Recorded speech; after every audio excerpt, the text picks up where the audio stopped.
जय श्री राधा रानी सरकार की। जय श्री कृष्ण भगवान की। जय माघ मास महत्यम की। जय सदगुरुदेव श्री बंसी वाले महाराज की। माघ मास महत्यम के दूसरे अध्याय की कथा आज हम आपको सुनाने जा रहे हैं।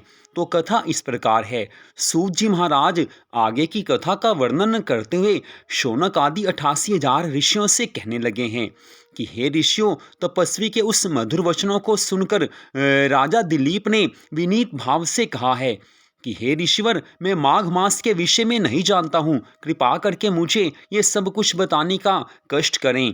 ऋषि कहने लगे हैं कि हे राजन, माघ मास सबके लिए सर्वोत्तम मास है। जो धर्म में आस्था रखता हो, जिसे भगवान से प्यार हो, उसके लिए ये माघ मास भगवान की प्राप्ति का सर्वोत्तम साधन है। हे राजन, जैसे कार्तिक मास के स्नान व्रत आदि किए जाते हैं और उनसे जो फल मिलता है, वही फल माघ मास के स्नान से और व्रत रखने से मिल जाता है। इस समय शुभ ब्रह्म वेला है, ब्रह्म मुहूर्त है। अतः निकट ही कात्यायनी नदी है, जिसका उद्गम सरोवर है। अतः समय बिना गंवाए नदी में स्नान करो तथा माघ मास का महत्म तथा उसकी विधि और फल अपने कुल गुरु वशिष्ठ जी महाराज जी से पूछ लेना।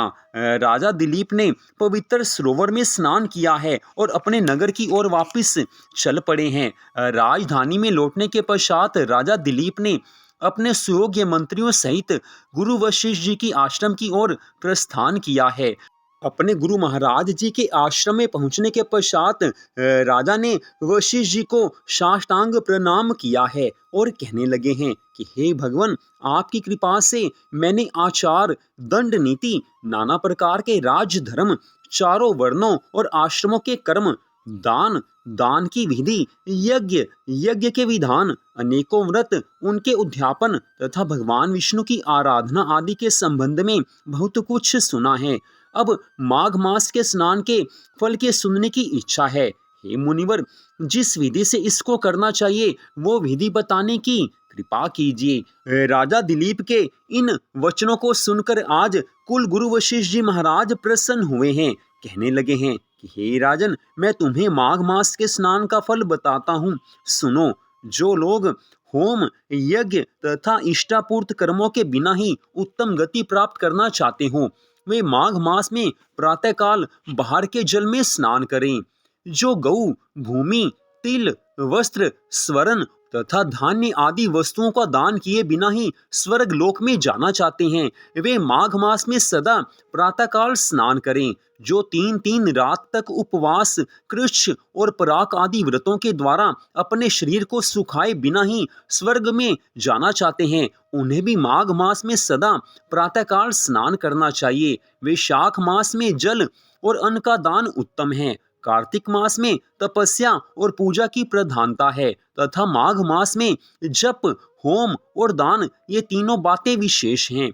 जिन लोगों ने माघ मास में प्रातः स्नान, नाना प्रकार के दान और भगवान विष्णु का स्तोत्र पाठ किया है, वे ही दिव्य धाम में अर्थात भगवान के धाम वैकुंठ लोक में आनंद पूर्वक निवास करते हैं। प्रिय वस्तु के त्याग और नियमों के पालन में माघ मास सदा धर्म का साधक होता है और अधर्म की जड़ काट देता है। यदि मन में कोई मनोकामना हो तो भी भगवान की कृपा से वो पूर्ण हो जाती है। सकाम भाव से अगर माघ स्नान किया जाए तो अवश्य ही मनोकामना पूरी होती है, फल की सिद्धि होती है। और निष्काम भाव से स्नान आदि करने पर वह मोक्ष देने वाला बन जाता है। निरंतर दान करने वाले, वन में रहकर तपस्या करने वाले और सदा अतिथि सत्कार में संलग्न रहने वाले पुरुषों को जो दिव्य लोक प्राप्त होते हैं, वे ही माघ मास में स्नान करने वाले को भी मिल जाते हैं। अन्य पुण्यों से स्वर्ग में गए हुए मनुष्य पुण्य समाप्त होने पर वहां से लौट आते हैं, किंतु माघ स्नान करने वाले मनुष्य कभी वहां से लौटकर नहीं आते हैं। माघ स्नान से बढ़कर कोई पवित्र और पाप नाशक व्रत नहीं है। इससे बढ़कर कोई तपस्या या कोई भी महत्वपूर्ण साधन नहीं है जिससे भगवान की कृपा को प्राप्त किया जा सके। यही परम हितकारक और तत्काल पापों का नाश करने वाला है। हे राजन, माघ मास का स्नान सर्वोत्तम है, उससे भगवान की कृपा मिलती है। मनुष्य अगर माघ मास में गंगा, यमुना अथवा प्रयागराज तीर्थ में स्नान करे तो उसको अनंत गुना पुण्य फल प्राप्त होता है। भगवान के नाम के उच्चारण के साथ स्नान करने वाला प्राणी सीधा वैकुंठ धाम में चला जाता है। अतः स्वर्ग जाने के इच्छुक व्यक्ति को प्रभु का नाम स्मरण करते हुए, भगवान के नाम का जाप करते हुए स्नान करना चाहिए। अगर घर से बाहर स्नान ना किया जा सके तो घर में रहकर स्नान करते समय भगवान के नाम का जाप अवश्य करना चाहिए।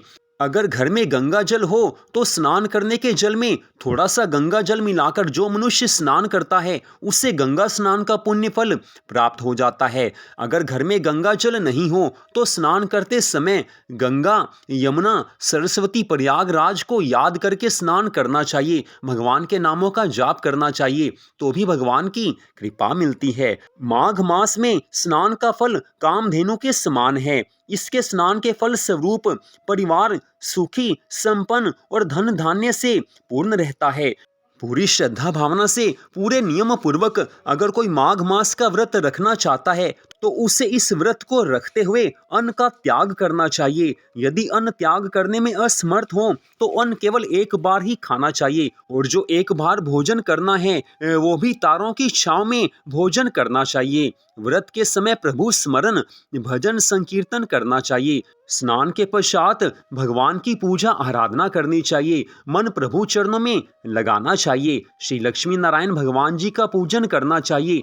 इष्ट देव भगवान का पूजन करना चाहिए। श्री राधा कृष्ण भगवान का पूजन करना चाहिए। माघ मास में दान पुण्य का विशेष महात्म्य है। माघ मास में गौ दान करने वाला उतने समय तक स्वर्ग में निवास करता है जितने गौ के शरीर में रोम होते हैं। माघ मास में गुड़, तिल के दान का विशेष महात्म्य है। इसके दान से सभी पाप नष्ट हो जाते हैं। तिल के दान से पापों का नाश हो जाता है और मन निर्मल हो जाता है। माघ मास में पितरों के तर्पण से पितर वैकुंठ धाम को चले जाते हैं और मनुष्य को भगवान की कृपा मिलती है, पितरों का आशीर्वाद मिलता है। इस कारण हे राजन, माघ मास के स्नान का विशेष महत्व बताया गया है। मन भगवान की भक्ति में लगा हो और माघ मास में मनुष्य सब नियमों का पालन करता हो तो भगवान की कृपा मिलती है, मनोकामनाएं पूरी होती हैं। मनुष्य जीवन प्राप्त करके जिसने माघ मास में प्रातः स्नान के नियम का पालन नहीं किया, जिसने भगवान की कथा नहीं सुनी, वो कभी भगवान की कृपा को प्राप्त नहीं कर सकता है। मनुष्य ने जितने भी पाप क्यों ना किए हों, अगर वो माघ मास में प्रातः स्नान के नियम का पालन कर लेता है तो भगवान उसके पहले के सभी पाप नष्ट कर देते हैं। माघ मास के स्नान का इतना अधिक फल बताया गया है। इस कारण माघ मास प्राप्त होने पर मन इंद्रियों को संयम में रखते हुए प्रातः स्नान के नियम का पालन करें। तत्पश्चात भगवान की पूजा आराधना करें। सारा दिन भगवान की भक्ति में अपने मन को लगाकर रखें। जो भी खाएं सात्विक वस्तु खाएं। मन और इंद्रियों को संयम में रखते हुए सारे संसारिक कार्य करें। इतनी कथा सुनाने के पश्चात आज कुल गुरु वशिष्ठ जी महाराज राजा दिलीप से कहने लगे हैं कि हे राजन, मनुष्य शरीर दुर्लभ है। जिस जीव पर भगवान की कृपा होती है, भगवान उसे ही 84 लाख योनियों में सर्वश्रेष्ठ ये मनुष्य शरीर देते हैं, और भगवान भी ऐसी आशा रखते हैं कि मनुष्य शरीर प्राप्त करके ये जीव मेरा भजन करेगा, मेरी भक्ति करेगा। भगवान मनुष्य से ये चाहते हैं कि मनुष्य भगवान की भक्ति करके भवसागर से पार हो जाए, क्योंकि हर मनुष्य के अंदर भगवान का अंश जीवात्मा है और भगवान सबसे प्रेम करते हैं। इस कारण माघ मास में सब नियमों का पालन करते हुए अपने जीवन को धर्म कर्म में बिताना चाहिए। मनुष्य जीवन भगवान की कृपा से मिला है। भगवान के चरणों में लगा देने से मनुष्य भवसागर से पार हो जाता है। लेकिन जो मनुष्य इसके विपरीत भगवान की भक्ति नहीं करते, माघ मास में स्नान के नियम का पालन नहीं करते, माघ मास को व्यर्थ की बातों में गंवा देते हैं, माघ मास में ना करने योग्य कार्य करते हैं, ऐसे मनुष्य कभी सुखी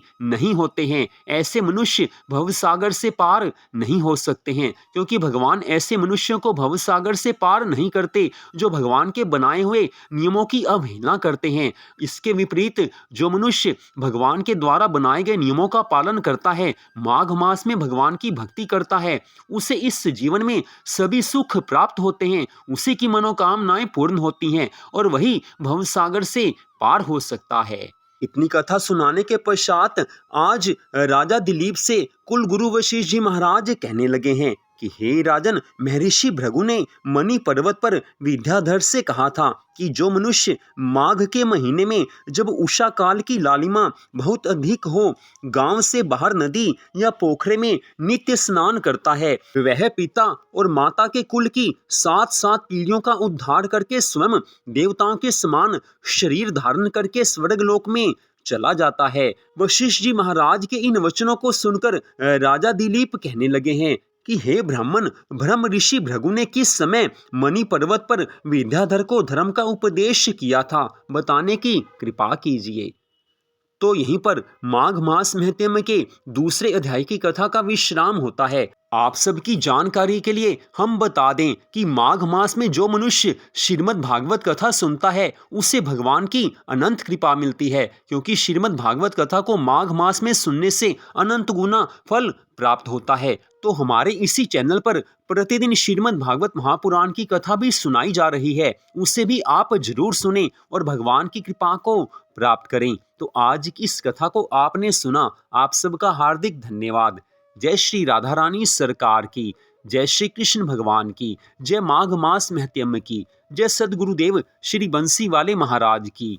जय जय श्री राधे, जय जय श्री राधे, जय जय श्री राधे श्याम।